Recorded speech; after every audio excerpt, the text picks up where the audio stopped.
Welcome to Recovery His Way. I'm your host, Tom Reynolds, and today I'm blessed to have someone that actually I'm kind of getting to know too, Lynne Campbell, with us.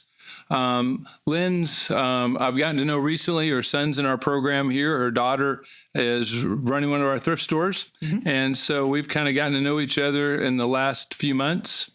And I think your life is fascinating to me and interesting, what God has done through your life experience. And so I know it's been a blessing to me to know the story, and I was excited for those who follow us to know it as well.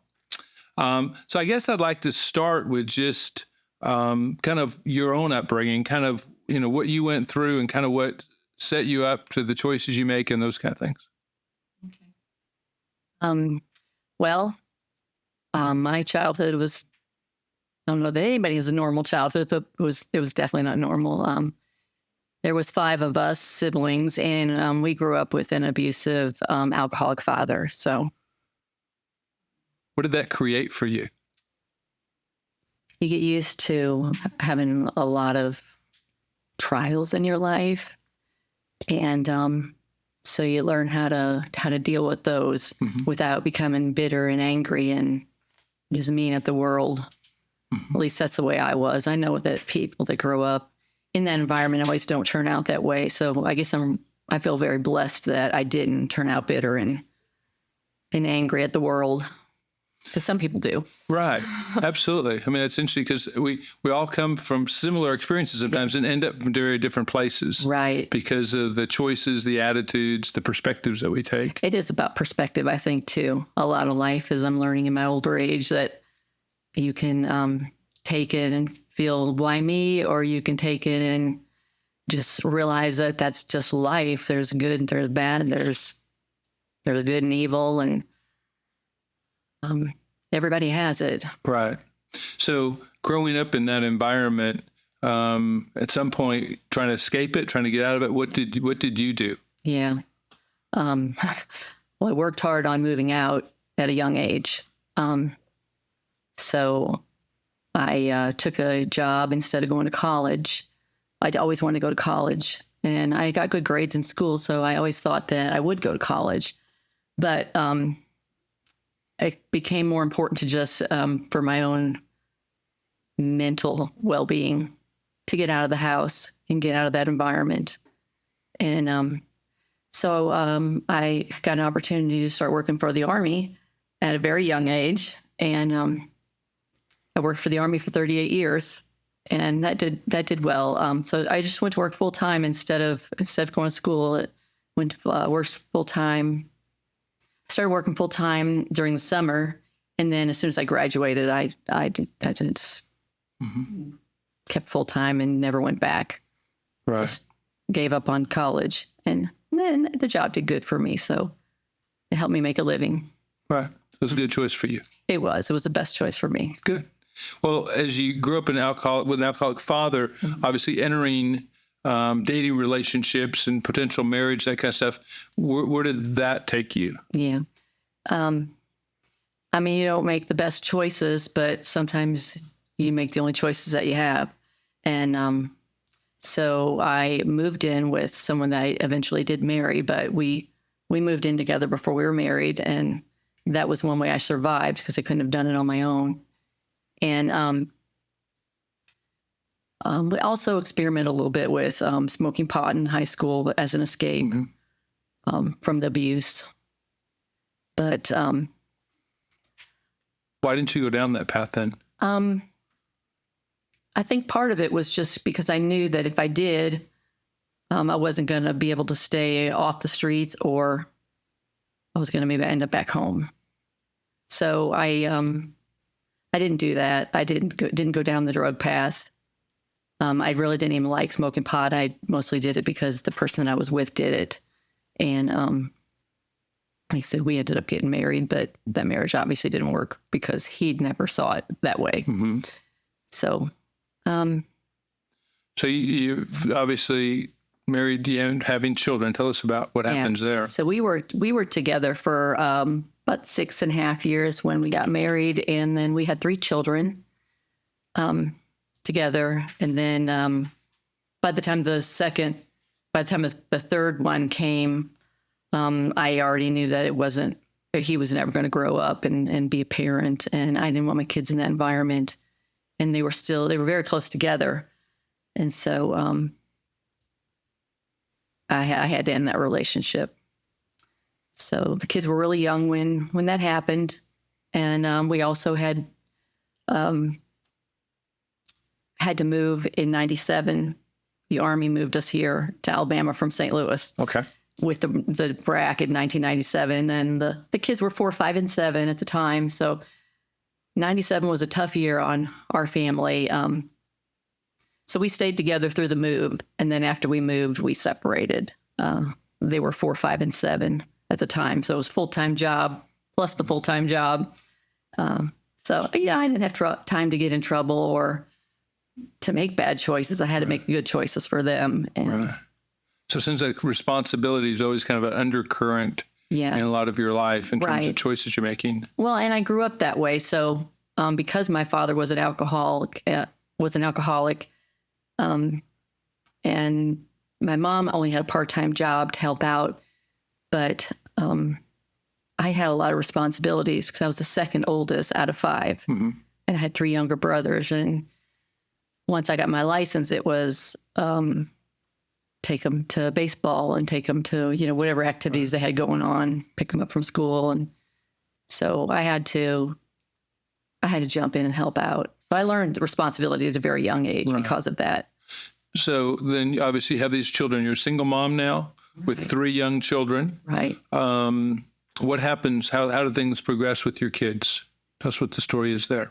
Yeah. So they did well when they were younger. We stayed active in sports. They all played baseball, basketball, soccer, involved in things at school, talent shows, and just whatever. They were always very involved in stuff. And it seemed like around high school when things started, they started getting in their own crowds. But I think they had kind of the same thing that I did. They had the dad popping in and out, depending on who he was dating. Some weekends they'd get to go with him. And then that relationship would end, and then he'd be in with another person, and that would go good for a little while, and they'd get to go over there and spend time with him. But it was just never a solid, stable relationship with their father. So I think I definitely know my older son, that was his only bond with his dad, because the dad was still doing the pot smoking, and so he started that. And so both your oldest son and daughter both kind of involved with drugs. How did that impact your relationship then? Where did that take you in terms of as a mom, with your responsibilities, loving your children, watching them go in that direction? How do you handle that? How do you manage that? Well, you do what you think is right at the time. Looking back, I did make some mistakes, but all parents do. But you punish them, and then you send them back out, and you hope that they learned the lesson. And then you find out that they didn't, and then they're into something worse. And that went on for several years, but not with major stuff. So mostly it was just a few pills and marijuana. But then in high school, my daughter, she started getting into the pills. She was good up until her senior year. She hated drugs. But in her senior year, she started doing it also. And then after they had started getting into some major stuff, they were old enough that they didn't have to be at home because they were of legal age. So the two of them, they were in and out, they would get it together, and I'd let them come home, and they were still doing it at home too. Right. That's not true. They were, but you can only control so much. And yeah. I think so often we hear the stories around his way about, what particularly our guys here go through with the difficulty and the suffering, but we don't always hear what moms are going through, while all that's happening. It's tough. And the thing is you're trying to help them, and you think you're helping them. And for a while, I think you are. Then you get to this road where it's all of a sudden you're on the other side of it. And instead of helping them, you're enabling them, and you didn't even realize how you got there. Mm-hmm. So once I got to the point where I realized that I was pretty much bailing them out of their mistakes, I had to just say, if you're gonna have to do this on your own. I don't want to be a part of this world anymore. And it went on for years. How do you do that? How does a mother get to that? I mean, it sounds like a very hard thing to do. It's hard for a mom to close the door and say, you don't live here no more, because I can't have that in the house. And you get in your mind and you think, what's the worst thing? Helping them be on drugs or them sleeping on a park bench? That's where I got with my oldest son. And I knew that he didn't have a place to stay, but I just couldn't be a part of helping him be living that life anymore. So with the daughter, it's a little rougher. It's a little rougher thinking your daughter's out there sleeping on a park bench. Right. But again, I also had a third child that didn't do drugs and didn't do anything wrong. He had a really good job and his own apartment at 21 years old. He didn't live at home. He wanted to do things on his own, and he never even smoked a cigarette. So like you said, that we were saying earlier, you raise them the same, but one goes this way and one goes that way. Right. I don't know how that happens, but it does. And it happened with my 5 siblings, or with my 4 siblings. So what happened with the youngest one then? So your daughter and your son are out on park benches, wherever. Yeah. And while your younger son is responsible, getting his own place, that kind of stuff. So yeah, what happens with him? Yeah, he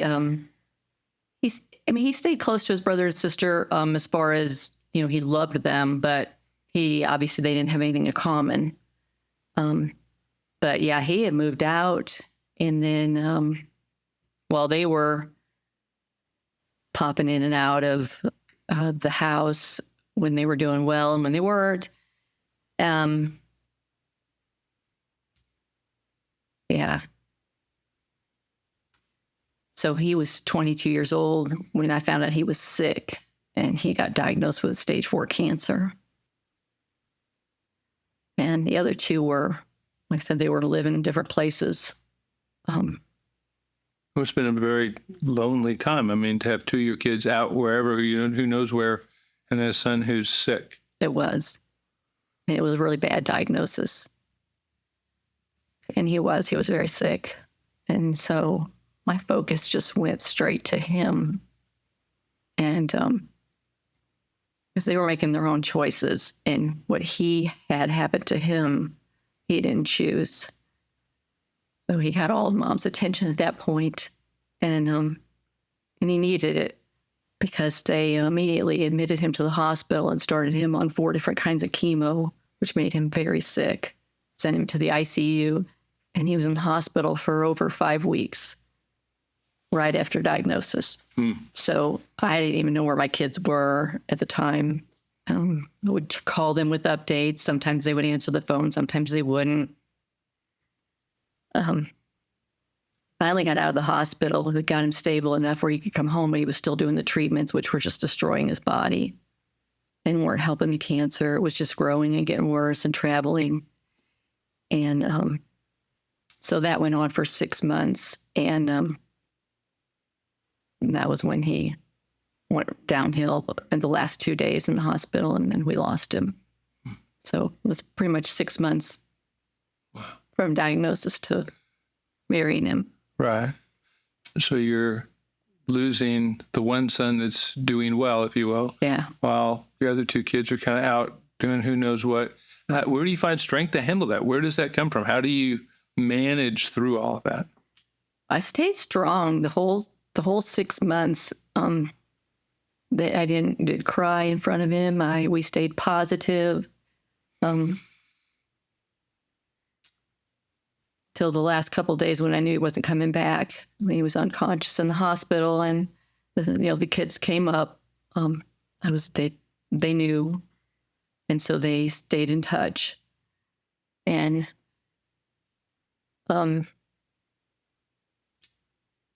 they came up and said their goodbyes, and My oldest son, I think, took it the worst because he felt like it should be him because he knew that he was doing bad things to his body, and his younger brother wasn't.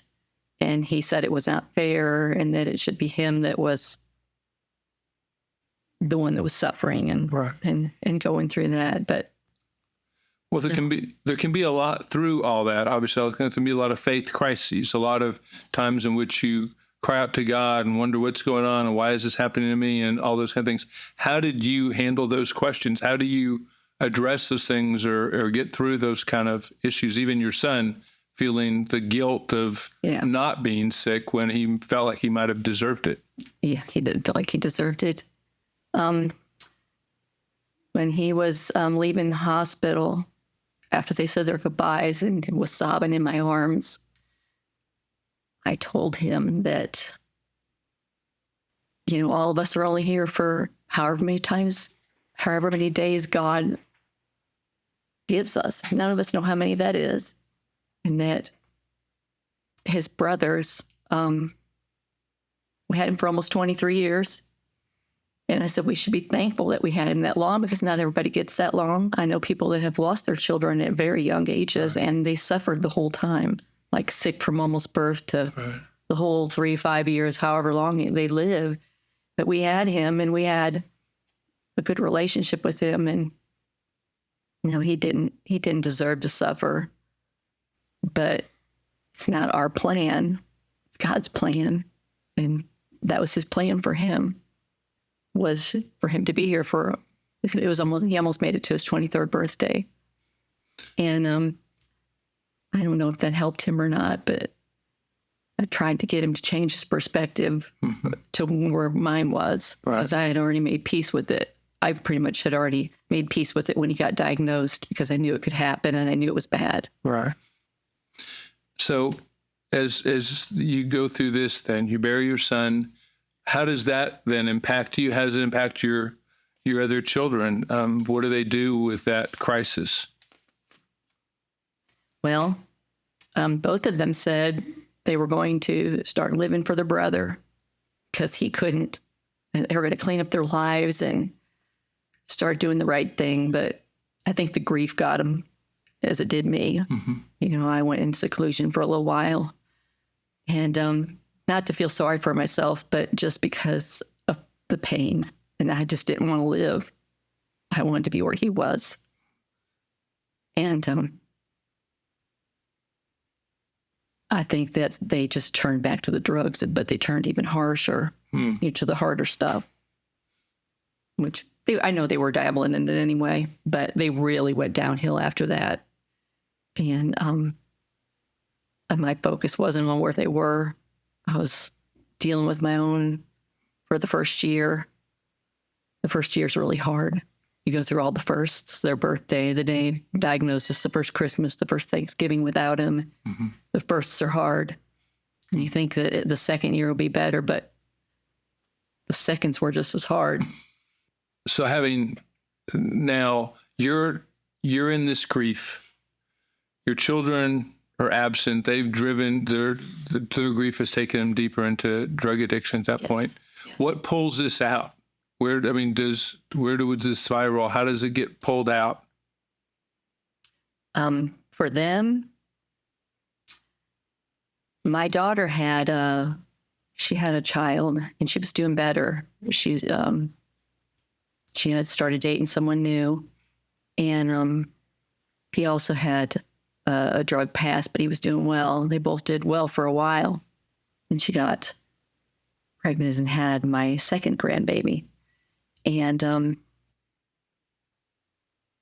he, about halfway through her pregnancy, he relapsed. And so she broke it off. And that made it even worse for him. I think it just gave him more reason to. So then he started trying to OD. He had tried to OD a couple times. And he lived with his grandfather and grandmother, and grandfather got him to the hospital in time twice. But after the baby was born, she was 3 weeks old, and he did it again. And grandfather didn't get to him in time, didn't get into the ER in time. And so he passed when she was 3 weeks old. She, I don't know if that had something to do with her relapse or not, but she relapsed soon after that. And that was pretty much when she got deep into it again and didn't come back. So she was off again, and I had the 2 girls. And So I guess responsibility then brings you out of grief in a sense, right? You're going through this grief, and all of a sudden you have 2 grandchildren to take care of, and so you don't have time to curl up in a ball anymore. You have to kind of... It gave me a purpose for living again. Because when you raise 3 kids by yourself, that's all you do. You don't have much time for yourself. Right. And I was fine with it. I loved being a mother. It would have been better if the father was in the picture, but I didn't have any control over that. So when I lost all 3 of them, I lost my purpose in life. You know, I didn't feel like I had any reason to live, and I didn't want to live. I didn't want to deal with it anymore. I didn't lose my faith. I just lost my desire to live. Mm-hmm. And so your granddaughter's coming kind of reignited that. Right. Okay. Right. Because when my son died, my oldest granddaughter, she turned 2 right after the funeral, just within days. She turned 2. And then when she was 3, the second one was born. So yeah, I was in the second year of my grief when that happened. And it brought me back to life in a bad way because the mom was gone, but it gave me more with a sense of responsibility and a reason to live. And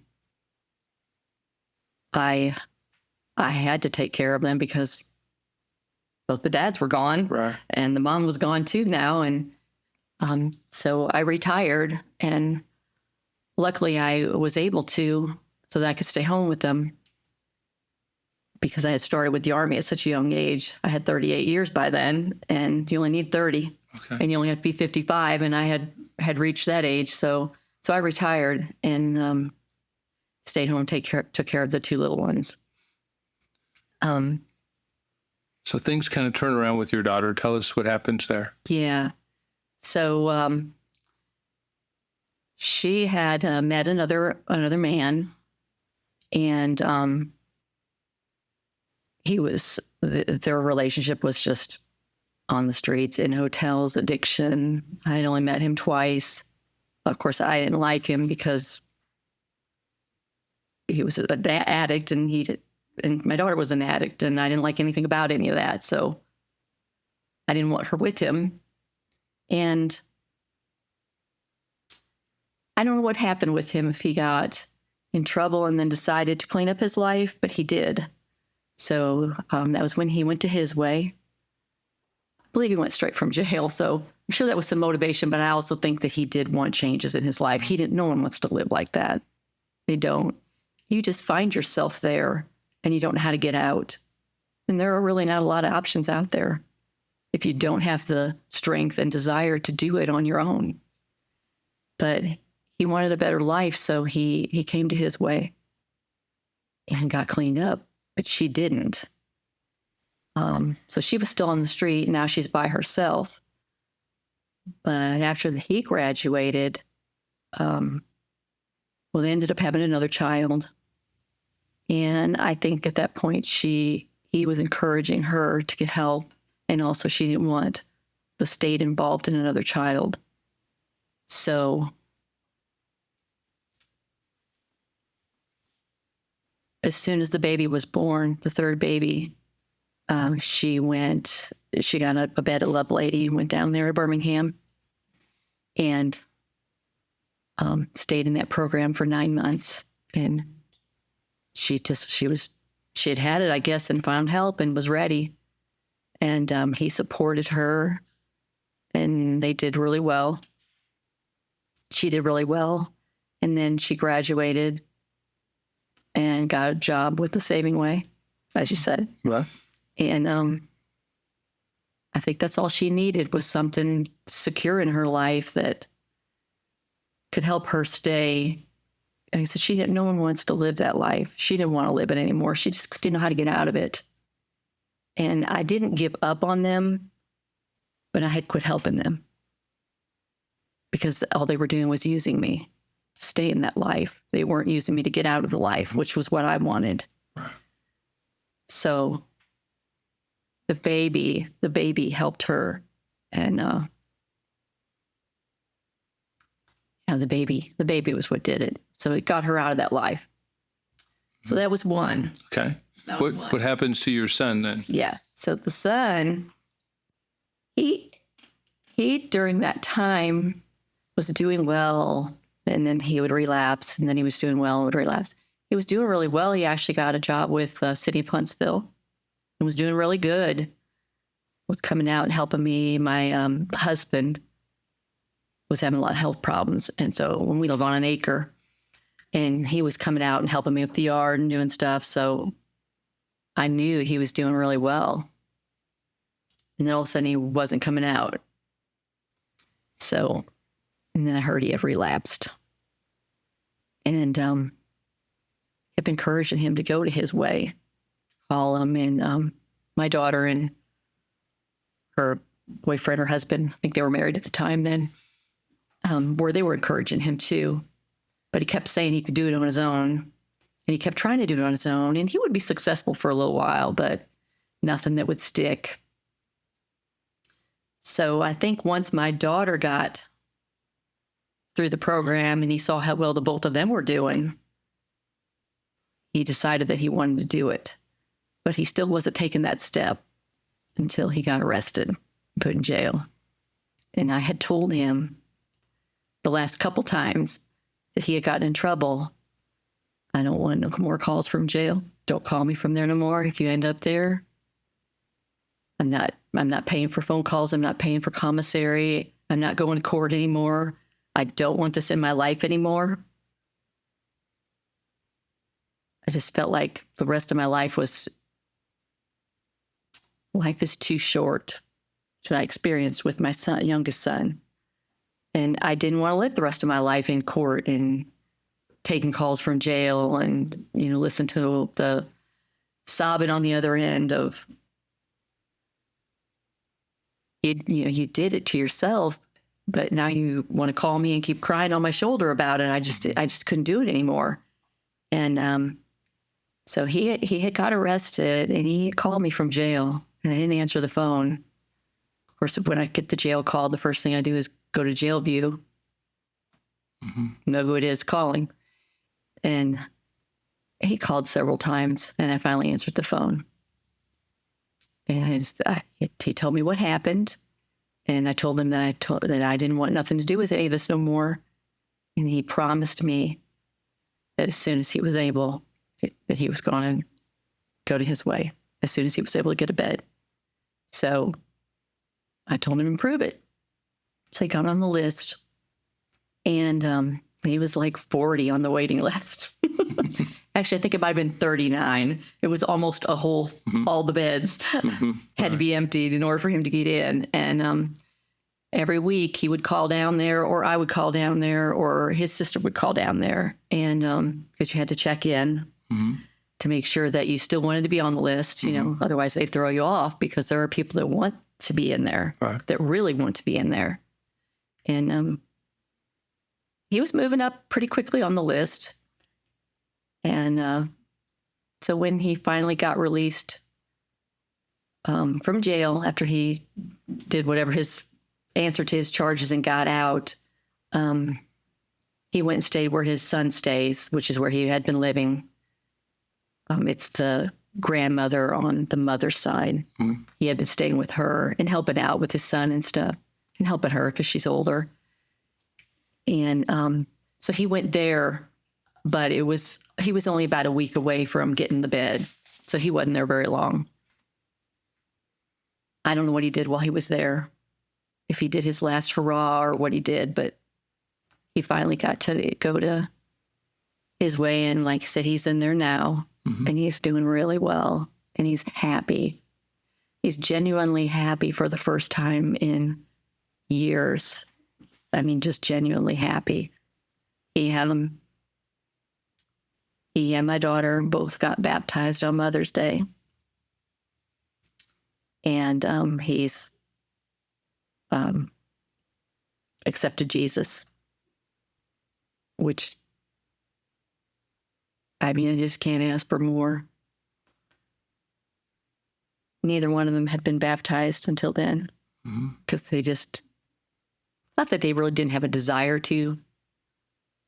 I don't know, I guess they really didn't, because they had opportunities, but they just didn't. And so he did. They both got baptized, and it was the best Mother's Day ever.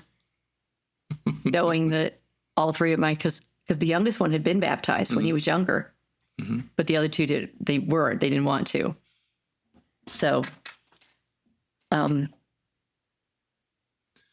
So you've gone through, I mean, not only did you obviously go through a hardship growing up, but then you went through some difficult marriage situations, you went through some difficult situations with your children, obviously being a single mom. You've gone through difficulty, with your kids being out using drugs. And then obviously, unfortunately, you're one who was trying to do the right thing, ended up passing away. So I guess as you walk through this whole thing, how has all this grief and suffering and hardship, how has it impacted your faith? My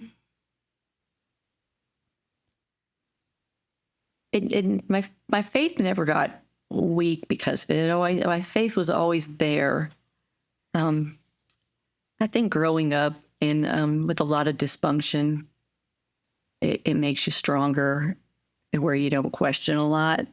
Where a lot of people that might have grown up in a more ideal situation might have did the why me? Why is this all happening? What did I do wrong? I never felt that way. I just knew that bad things happened. There's evil in this world and bad things happen, and none of us have a perfect life. But I did hold on to one of my favorite Bible verses is the Proverbs 22:6, I believe it is. To train up your child in the way he should go, and when they are older, they will read. I'm winging it. When they are older, they'll return to it, or however that goes. But yeah, I that's one of my favorite Bible verses, and I hung on to that because I knew they were raised right in my house, and they didn't live with anybody else until they were of age and could live with somebody else. And I knew they knew right and wrong, and they were raised with a good foundation.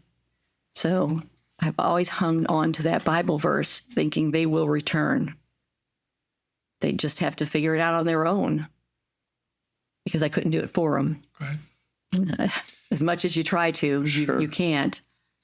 The scariest thing in the world, I think, as a mother and certainly as a parent is, you so want to protect your children. And at those moments, you have to recognize, I have to let go.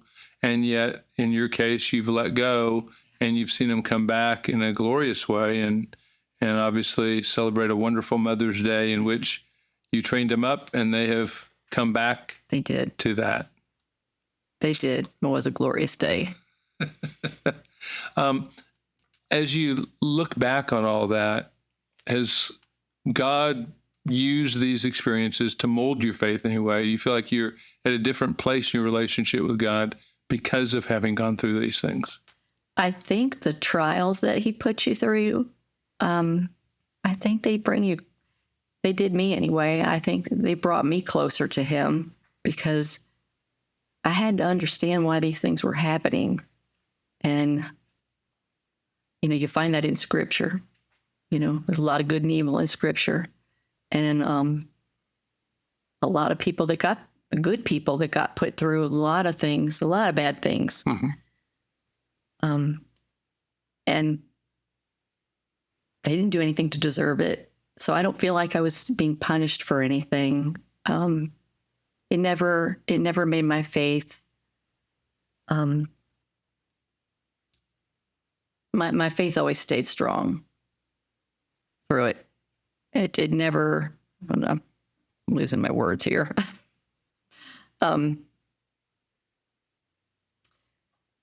I guess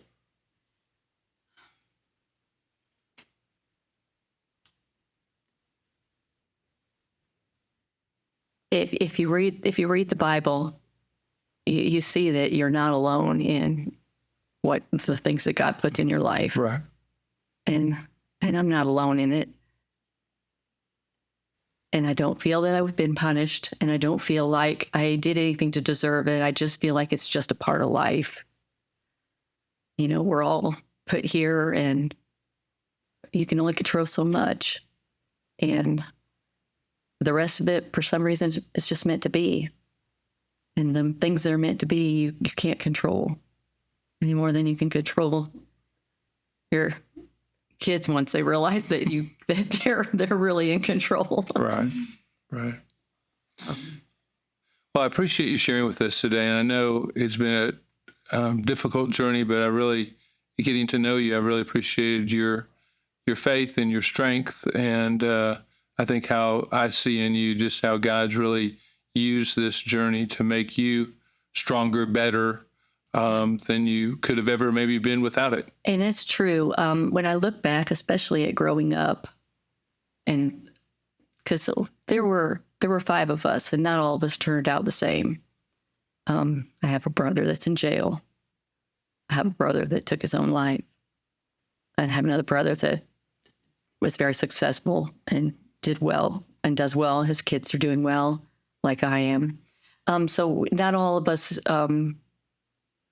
turned out the same from the exact same environment because we had the same parents. Right. And I just feel like the things that I feel like my molding when I grew up with all of that made me a compassionate person, made me more understanding of just the good and the bad that comes with life. You know, I mean, I saw some people that grew up with dysfunctional homes that, you know, turned out like I did, and then others that went down the path like my children's did, and it didn't end well for them. I got lucky because mine didn't end up in a bad way. I mean, when you're an addict, there's 2 places you're going to end up, jail or in the ground. And I got lucky with the other 2 because neither one of them that happened to, because I saw it happen with my granddaughter's father, who took his own life with drugs. So, well, I appreciate you sharing with us today. I know it's hard. I appreciate you being open. Some of it's hard to talk about it. And I appreciate you doing that. So thank you.